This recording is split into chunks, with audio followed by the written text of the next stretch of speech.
औज़ुबिल्लाहिमिनश्शैतानिर्रजीम बिस्मिल्लाहिर्रहमानिर्रहीम। Assalamu alaikum. I hope you are all well. So we have started mathematics class 9. So yesterday we have finished exercise 1.3. So today we will be start exercise 1.4. So before starting exercise, we discuss the conceptual topic regarding to class exercise 1.4। हमने class 9 math start किए हुए exercise 1.3 हम ख़त्म कर चुके हैं।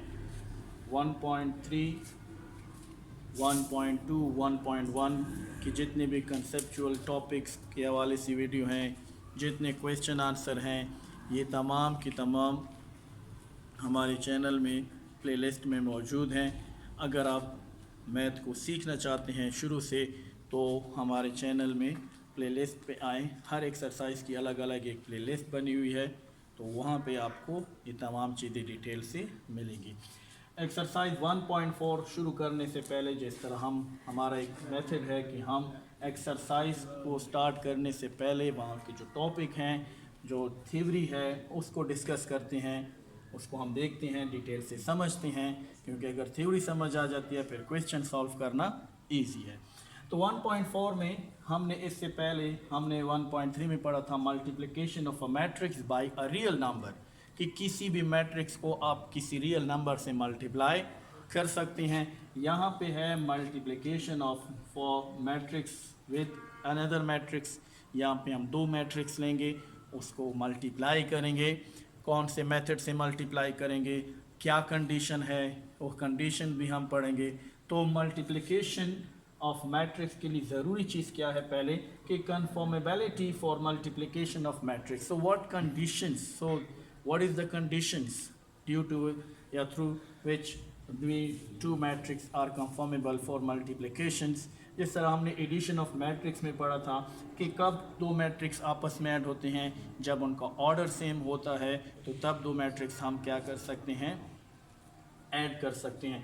तो अगर मैट्रिक्स ए या मैट्रिक्स बी या दो मैट्रिक्स को मल्टीप्लाई करेंगे, तो उससे पहले वो कौन सी कंडीशंस है जो हम कंफर्म करेंगे दो matrix. So number 1, two matrices A and B are said to be conformable for multiplication AB only when the number of columns of matrix A, अगर दो मैट्रिक्स कंफॉर्मेबल होंगे मल्टीप्लिकेशन के लिए, अगर क्या the number of column of matrix A, कि अगर matrix A के कॉलम्स की तादाद is equal to the number of rows of matrix B, number जो रोज की तादाद है मैट्रिक्स बी की, उनकी तादाद आपस में इक्वल हों, तो दो मैट्रिक्स आपस में मल्टीप्लाई हो सकते हैं। क्या, अब देखिए मल्टीप्लिकेशन मेथड्स और कंडीशन ये दोनों अगेंस्ट हैं।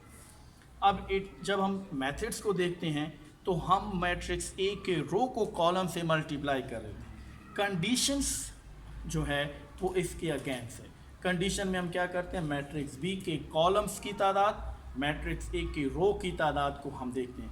अगर मैट्रिक्स ए के कॉलम्स की तादाद और मैट्रिक्स बी की रो की तादाद आपस में बराबर है, तो तब जाके दो मैट्रिक्स आपस में मल्टीप्लाई हो सकते हैं। फॉर एग्जांपल मैट्रिक्स ई हम लिखते हैं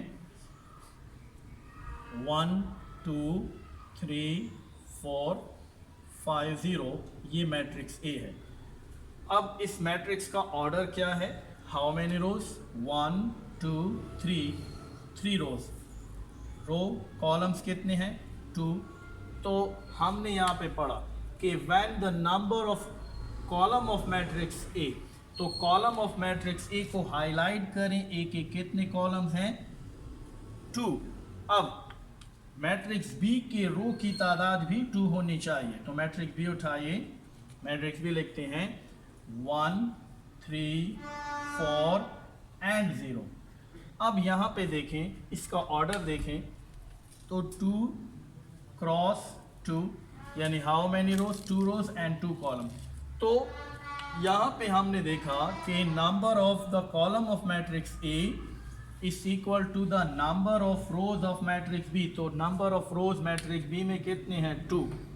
तो देखें कॉलम्स की तादाद मैट्रिक्स ए में 2 है, मैट्रिक्स बी में रो की तादाद भी 2 है। अब यहाँ पे रोज और कॉलम्स की तादाद जो भी हो, ठीक है, यहाँ पे रोज और वहाँ पे कॉलम्स की तादाद सेम न भी हो तो उससे कोई फ़र्क नहीं पड़ता। फ़र्क सिर्फ ओनली एक कंडीशन आपने देखनी है कि मैट्रिक्स ए के कॉलम्स की तादाद मैट्रिक्स बी के रो की तादाद के बराबर होने चाहिए। सो अगर ये दोनों डिजिट सेम आ रहे हैं ऑर्डर में तो इसका मतलब यहाँ पे कॉलम्स की तादाद और रो की तादाद आपस में इक्वल हैं। तो हम कह सकते हैं कि matrix A is conformable for multiplication of matrix B. Now अब हम मेथड सीखेंगे। इससे पहले हमने कंडीशन सीखी कि कौन सी कंडीशन है कि हम दो मैट्रिक्स को आपस में मल्टीप्लाई कर सकते हैं। कंफर्मेबिलिटी ऑफ मैट्रिक्स सीखा, अभी हम मेथड सीखते हैं। सो मेथड्स क्या है कि फर्स्ट रो फर्स्ट कॉलम। तो मेथड क्या है कि रो एक रो जितने भी यहाँ पे कॉलम हैं उतने टाइम कॉलम से मल्टीप्लाई होते जाएगा, ठीक है। यहाँ पे देखें मेथड क्या है कि हमारे पास ये फर्स्ट रो है। अब फर्स्ट रो पहले फर्स्ट कॉलम से मल्टीप्लाई होगा, फिर सेकंड कॉलम से एंड देन थर्ड कॉलम। यानी यहाँ की ईच एंड एवरी रो यहाँ के ईच एंड एवरी कॉलम से मल्टीप्लाई होगी। मेथड इजी है। अब यहाँ पे क्या करना है, अगर आपने समझना है, ठीक है, कंफ्यूजन है तो बिल्कुल आप कंफ्यूज ना हो। ये रो है 1 2, तो आप लिखें रो 1 2, ये लिखें इस तरह। हॉरिजॉन्टल ये रो है, यहाँ का कॉलम यहाँ पे क्या है 1 4 है, तो यूँ कॉलम लिख लें 1 4। अब यहाँ पे क्या होता है कि फर्स्ट रो फर्स्ट कॉलम हमने यहाँ पे लिख दी है। अब मल्टीप्लिकेशन क्या है कि यहाँ का फर्स्ट नंबर यहाँ कॉलम के फर्स्ट नंबर से मल्टीप्लाई होगा और फर्स्ट रो का सेकंड एलिमेंट फर्स्ट कॉलम के सेकंड एलिमेंट से मल्टीप्लाई होगा। क्या है जी? इजी है।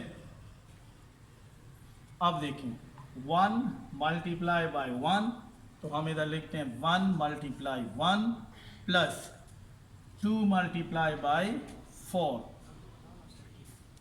तो first row first column same. अब रो यही रहेगी, कॉलम हमारे पास क्या हो जाएगा, चेंज हो जाएगा। अब जो सेकंड कॉलम क्या है 3 0, तो यहाँ पे 3 0 लिखें। अब रो का फर्स्ट रो का फर्स्ट एलिमेंट 1 है, सेकंड कॉलम का फर्स्ट एलिमेंट 3 है। सो फर्स्ट डिजिट्स आपस में मल्टीप्लाई करें। 1 multiply by 3, so 1 multiply by 3 plus लगाते हैं। फिर second element 2 multiply by second element 0, so 2 multiply by 0। इसी तरह अगर थर्ड कॉलम होती तो ये रो जाके थर्ड कॉलम से भी मल्टीप्लाई होता, लेकिन थर्ड कॉलम नहीं है। अब क्या करेंगे, फर्स्ट रो हो गई है, अब हम सेकेंड रो को लिखेंगे। तो इस फर्स्ट रो को यहाँ से हम क्या करते हैं, रब करते हैं। अब फर्स्ट रो की जगह हम सेकेंड रो लेते हैं 3 और 4, ये हमारे पास सेकेंड रो है। तो अब यही methods, first element 3 multiply by 1 easy है। First element 3 multiply 1 plus 4 multiply by 4। Now again first row second column, तो फर्स्ट एलिमेंट यहाँ पे क्या है, सेकेंड रो का पहला एलिमेंट, सेकेंड कॉलम का पहला एलिमेंट 3 है, तो 3 multiply bye 3 plus 4 multiply bye 0। अब अगर आप एक दो दफ़ा ऐसे करेंगे तो आपको मैथ मल्टीप्लाई करना इजी हो जाएगा, आप इजीली सीख सकते हैं। अब ये प्रोसेस सीख लिया, अब थर्ड रो को डायरेक्टली करते हैं। थर्ड रो का पहला एलिमेंट 5, यहाँ पे कॉलम में फर्स्ट एलिमेंट 1, तो 5 मल्टीप्लाई बाय 1, फिर बीच में प्लस लगाते हैं एंड 0। सेकेंड एलिमेंट इधर फर्स्ट कॉलम का second element 4, so 0 multiply by 4। Now the same third row second column first element first 5, यहाँ पे 3, सो फर्स्ट एलिमेंट से मल्टीप्लाई करें and then 0 multiply by add करें 1 multiply 1 plus 2 4s are 8, 1 3s are 3, 2 zeros are 0, 1 3s are 3, 4 4s are 16, 3 3s are 9, 4 zeros are 0, 5 1s are 5, 0 4s are 0, 5 3s are 15, 0 zeros are 0. अब add करें 1 plus 8 9, 3 plus 0 3, 6 plus 16 plus 3 19, 9 plus 0 9, 5 plus 0 5 and 15 plus 0 15. ये है हमारे पास दो matrix को multiply करने का easy method. रो columns, जितने कॉलम्स हैं रो कॉलम्स. कंडीशंस चेंज है कि फर्स्ट रो के कॉलम्स की तादाद सेकेंड रो की तादाद इक्वल होनी चाहिए. मेथड्स चेंज है. मेथड में क्या है कि यहाँ मैट्रिक्स ए के रो को जितने भी कॉलम्स यहाँ पे हैं उतने टाइम हम क्या करेंगे, मल्टीप्लाई करते रहेंगे. फिर बीच में जब एक डिजिट मल्टीप्लाई हो जाए बीच में साइन प्लस लगता है, फिर दूसरा डिजिट, फिर अगर तीसरा डिजिट हो तो प्लस बीच में लगता है.